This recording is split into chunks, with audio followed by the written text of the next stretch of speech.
আপনি দেখেন যে 1998 এ যখন শান্তি চুক্তি হয় ওদের সাথে, শন্ডু লারমার সাথে, মানবেন্দ্র লারমার ছিল শন্ডু লারমা, তার সাথে তার পরপরই কিন্তু ওই সময় কিন্তু একটা গ্রুপ বেরিয়ে যায় যারা এই শান্তি চুক্তি মানে না, এবং এই গ্রুপটাই কিন্তু পরবর্তীতে ইউপিডিএফ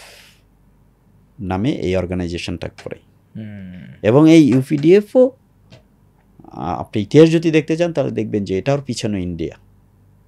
মানে শান্তি চুক্তি হয়ে গেছে, এরপরও যদি ইন্ডিয়ার স্বার্থ এনশিওর হয় না হয় তাহলে আরেকটা ফ্রন্ট তৈরি করতে হবে, ওরা আরেকটা ফ্রন্ট তৈরি করে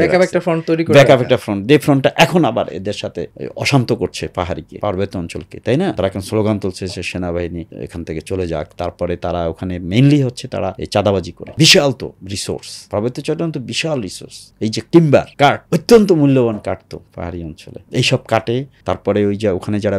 পাহাড়ি আছে বা বাঙালি আছে তারা যায়